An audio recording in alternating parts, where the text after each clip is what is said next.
তোমরা সবাই জানো যে নবদ্বীপের সেরা উৎসব হলো রাস উৎসব। আর আমি বেরিয়ে পড়েছিলাম রাস উৎসবের আড়ংয়ের সকালবেলায় রানীমায়ের শোভাযাত্রা দেখতে। তো hello guys, welcome to my another new video.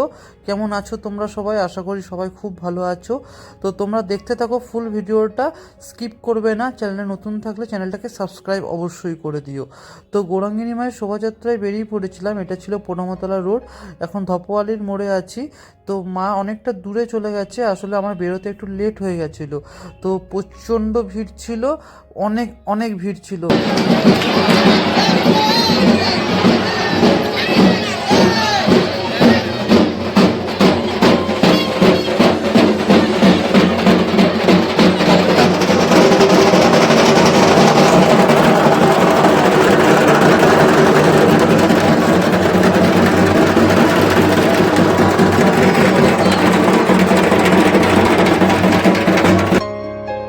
তো এরকম ঢাকঢোল তোমরা দেখতেই পেলে, মানে অসাধারণ লাগছিল সামনে থেকে দেখতে।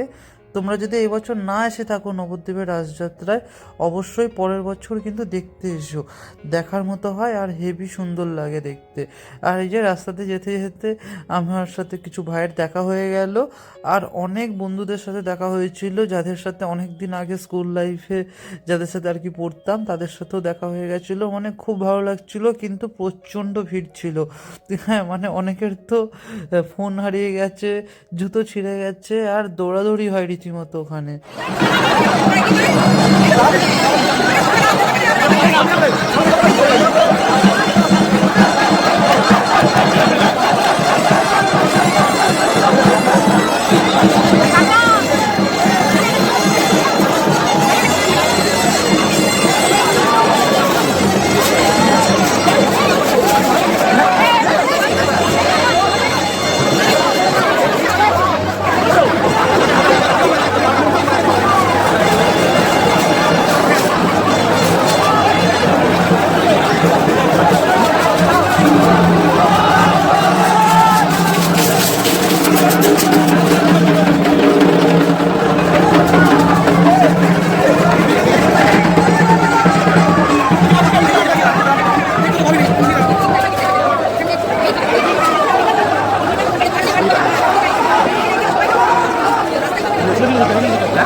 নবদ্বীপে গৌরাঙ্গিনী মাই একমাত্র কাঁধে করে আরোহণ হয়, তারপরে ওখান থেকে চলে এলো পোড়ামাতলা মোড়ে।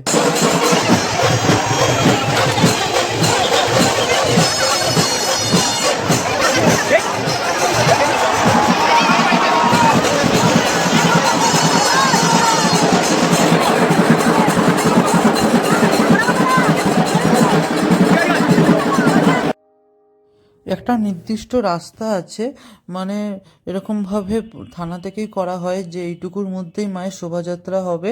কারণ কাঁধে করে পুরো নবদ্বীপ ঘোরানো সম্ভব হয় না। হ্যাঁ, আবার যেহেতু কাঁধে করে আড়ং হয় মায়ের, তো চারদিকে অনেক তার থাকে, তো অনেক সমস্যা হয়। তাই প্রতি বছর একটা নির্দিষ্ট রাস্তাতেই মায়ের আড়ং হয়।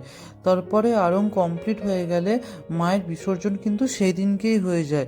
বাকি যে ঠাকুরগুলো আছে তাদের আড়ংয়ের পরের দিন বিসর্জন হয়, কিন্তু গৌরাঙ্গিনী মায়ের বিসর্জন আড়ংয়ের দিনই হয়। তাই শোভাযাত্রা শেষ হয়ে যাওয়ার পর মাকে নিয়ে আসা হয়েছিল যেখানে মায়ের বিসর্জন হবে। এটা হলো নবদ্বীপের ছাড়াগঙ্গা। এই ছাড়াগঙ্গার আশেপাশে মানে প্রায় যত বারোয়ারি আছে সবার বিসর্জন এখানেই হয়। 3-4 জায়গায় বিসর্জন হয় ছাড়াগঙ্গাতে, যাদের আর কি থানা থেকে বলা হয়েছে তাদের বিসর্জনই ছাড়াগঙ্গাতে হয়। তারপরে এই দেখো বিসর্জন আগে যা যা নিয়ম থাকে সেই নিয়মগুলো পালন করা হচ্ছিল। চারদিকে ছিল প্রচণ্ড ভিড়।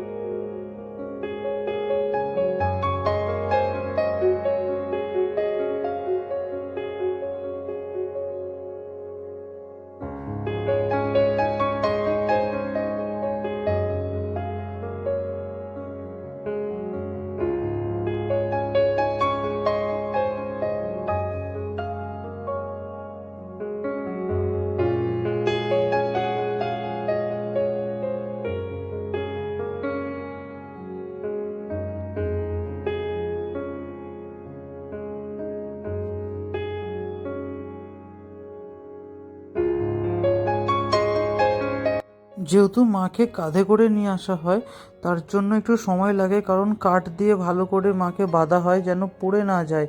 তার জন্য কাঠগুলো দেখো কাটা হচ্ছিল, তারপর স্লো মোশনে তোমাদেরকে দেখালাম।